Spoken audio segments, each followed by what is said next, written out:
called the dragon. So coming onto your hands and knees. And you can decide which leg you're going to step forward first. If you're very open in one hip, put that foot forward first. So in my case, my right hip is more open. I'm stepping the right foot forward. And then lean into it enough so that your knee is about above the heel, and then slide the back knee away. Now, if you're not sure which is your open hip, it doesn't matter, just step a foot forward, but notice which foot you've done so that you don't do the same foot twice. Notice how the back kneecap feels. If there's any pressure on the kneecap, put a folded towel or blanket or a block underneath your shin so the knee is not on the floor at all. So there's no discomfort on the knee. The hands can be either side of the front foot.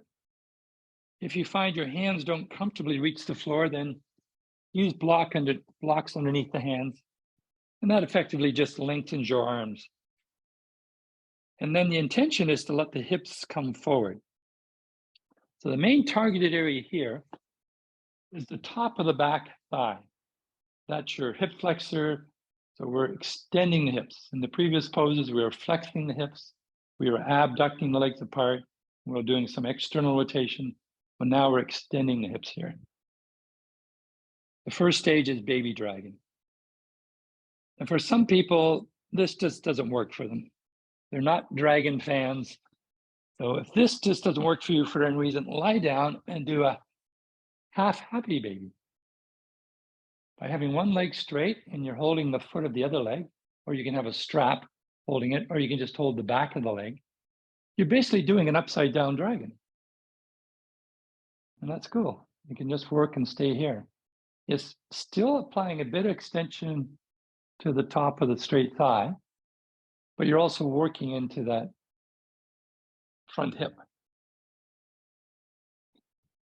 For everyone else, we're going to come into the next version of the dragon, which is to bring the outside hand inside the front foot, then walk the foot a few inches to the outside. So now you're not blocked out. Your chest is not resting on the thigh. If you like, you can walk your hands a bit forward. Maybe bring your elbows onto bolsters or to a block, allowing your hips to descend, which may increase the sensation in the top of that back thigh or into the front hip here. And then notice these sensations. So this pose can generate a lot of sensation. Pick one and use that as a place that you're going to concentrate your awareness.